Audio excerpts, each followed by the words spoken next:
मेरी सभ्यता का कायल मेरा बाथरूम है साहेब, जहां नेकर भी बदलता हूं तावल लपेटकर। जोरदार तालियां बजाकर के स्वागत करें आदरणीय दादा श्री विजय तन्हा जी, प्रेरणा पत्रिका के संपादक। जहां भारत में ही नहीं दूर दूर विदेशों तक हिंदी पढ़ी समझी और जानी जाती है, वहां तक प्रेरणा पत्रिका के माध्यम से शाहजहांपुर का नाम इन्होंने गौरवान्वित किया। ऐसे बड़े कवि आदरणीय दादा श्री विजय तन्हा जी हमारे बीच में, जोरदार तालियां बजाकर के स्वागत करिएगा। सम्मान तो मतलब पर हमने कर ही दिया है।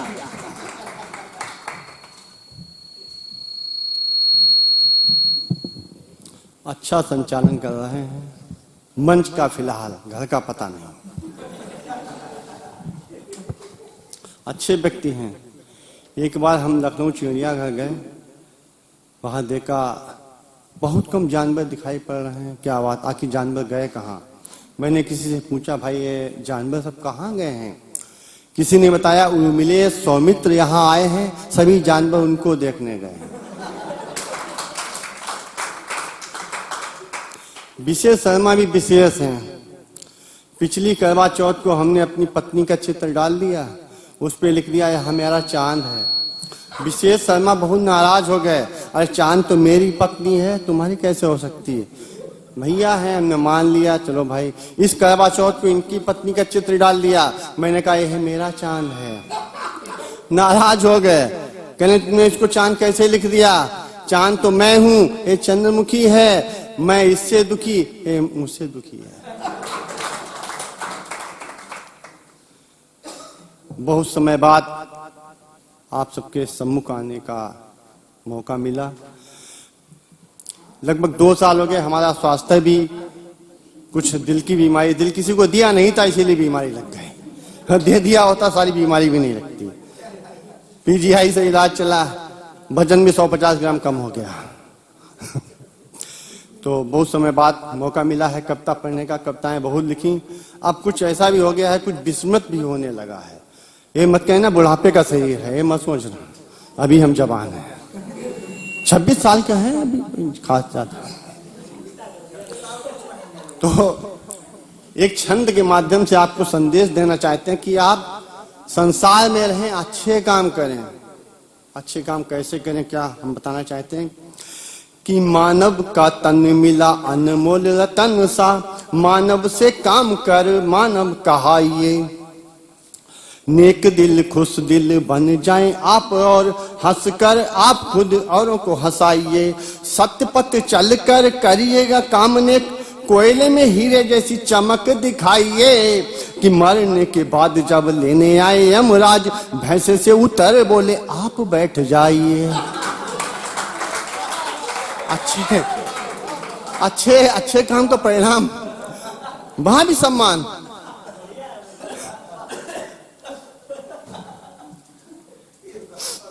हाँ, हम भी बताएं, हम भी बहुत सज्जन हैं।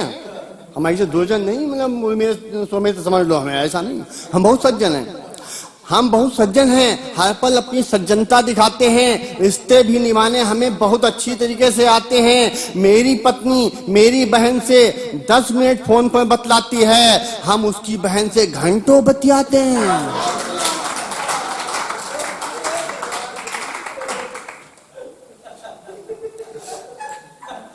मेरी सभ्यता, अब हम क्या बताएं, मेरी सभ्यता का कायल मेरा बाथरूम है साहेब, जहां नेकर भी बदलता हूं तावल लपेटकर।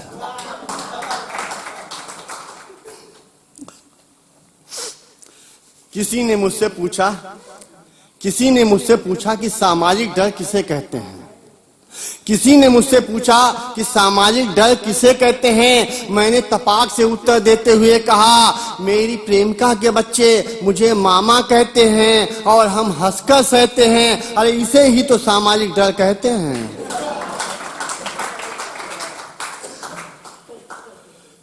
लॉकडाउन चल रहा था, ब्यूटी पार्लर जाने के लिए एक महिला ने लॉकडाउन के नियम को तोड़ा और कहा, इस लॉकडाउन ने तो मुझे मुंह दिखाने लायक भी नहीं छोड़ा।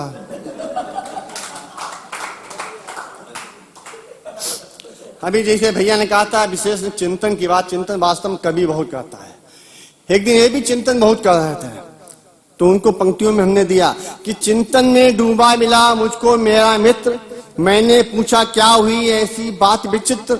मित्र बोला आप मेरी बात पर आप दीजिए ध्यान, अरे मास्क लगाते हम कहां यदि ना होते कान।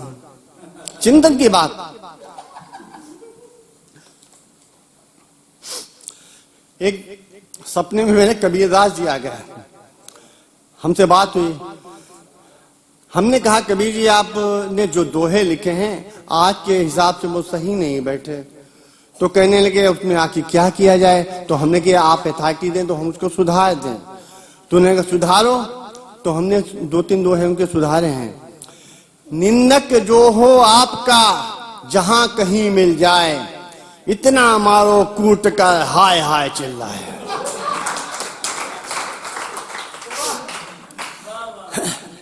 एक और ऐसी वाणी बोलिए मन का आपा खोए, कि ऐसी वाणी बोलिए मन का आपा खोए, औरन को कुंठित करे अपने को सुख होए।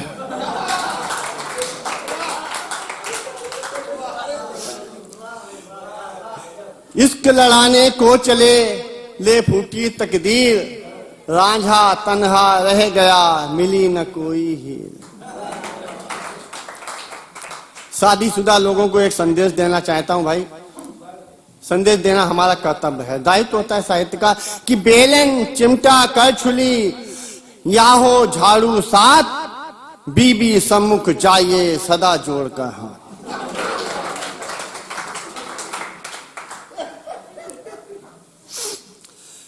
मेरी बेटी बहुत ही सीधी है, बिल्कुल गाय है। यहाँ मुझे मेरी ससुराल वालों ने शादी से पहले बताया था, उसके ऊपर व्याख्यान देते हुए मुझे समझाया था। हाँ सच, वह बहुत ही सीधी है, संस्कारवान है। वह जब भी रसोई में खाना पकाती है पहली रोटी गाय के लिए और आखिरी कुत्ते के लिए बनाती है।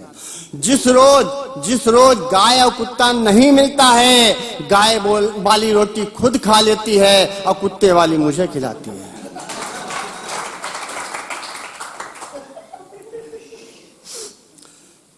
अभी धारा 370 हटाई गई थी। विपक्षी जो होते हैं वो तो कोई ना कोई अच्छा काम हो उसमें भी अड़चन लगाते हैं। कश्मीर से धारा 370 हटाई गई, कश्मीर की समस्या पल में मिटाई गई। सभी लोग देने लगे नरेंद्र मोहन को बधाई, मगर कुछ नेताओं को बात यहां नहीं समझ में आई।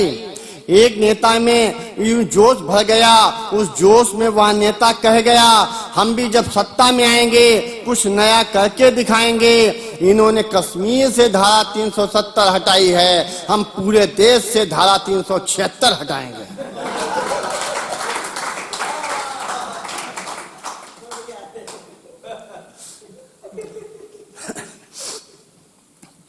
मैंने एक विवाहिता से पूछा तुम अपने बीमार पति से लड़ती हो, झगड़ती हो, रोज रोज ताने भरती हो, फिर भी भारतीय नारी होने का दायित्व यूं निभाती हो, इसके इलाज के लिए पैसा पानी जैसा बहाती हो।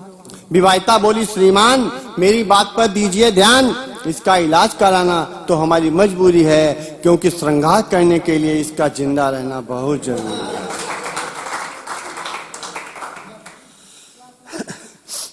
जब बाप के ऊपर उसके बेटे जूते लेकर खड़े हो गए तब बाप ने पहचाना कि मेरे बेटे भी बड़े हो गए।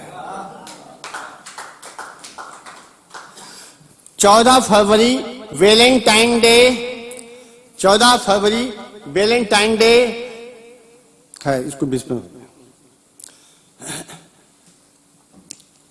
कुछ कविताएं आपको देना चाहता हूं जो कि मुक्तक पेश करना चाहता हूं। आजकल फेसबुक का दौर चल रहा है, हमारे जो छोटे भाई लोग हैं फेसबुक पे ही इजहार कर लेते हैं, प्यार कर लेते हैं, शादी तक का नंबर आ जाता है कि फेसबुक पर फेस देखकर हम प्यार कर बैठे, अपनी मोहब्बत का इजहार कर बैठे, एक रोज बुला लिया मिलने के वास्ते, देखा माथा ठोका, हाय किसका इंतजार कर बैठे। हमारे कमलकांत भैया ने ओज की बात कही, देश की बात की, देश के जो देश पे मरने वाले वही वीर शहीद नहीं होते, वीर सपूत नहीं होते, वीर सपूत और भी होते। हम कहना चाहते हैं जो मार बीबी की खाते रहे हैं और सदा मुस्कुराते रहे हैं, ऐसे वीरों को हमारा नमन जो सर को अपने झुकाते रहे हैं।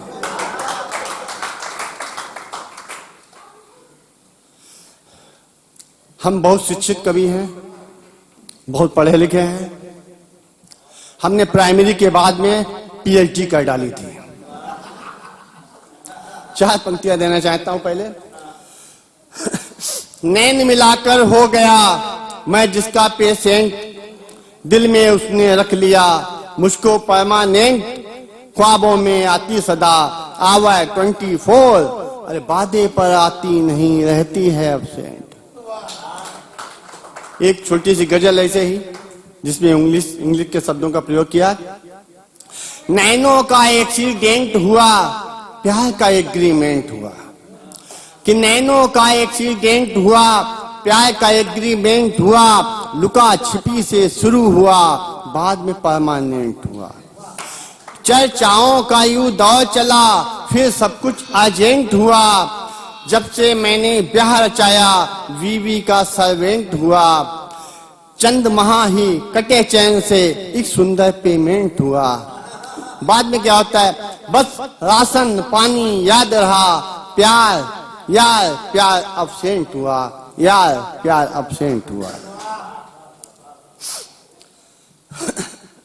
एक गजल और देना हंस की। बाजार गए जेब में कुछ नोटों को डालकर, बीबी ने कराए खर्च सभी जेबें खंगाल कर। कभी सम्मेलनों से लौटूं तो खाऊं पनीर सब्जी, वरना है रोज मिलती लौकी उबाल कर। मेरे शहर में भाई ऐसे भी बहुत रहते, जो बेचते हैं नल से हत्था निकाल कर। पापा की बात माने या मम्मी की बात को, बच्चे करें ये फैसला सिक्का उछाल कर। कुछ खा गए हैं कोयला, कुछ खा रहे हैं चारा, अरे नेता गरे गुजारा तू क्यों मलाल कर।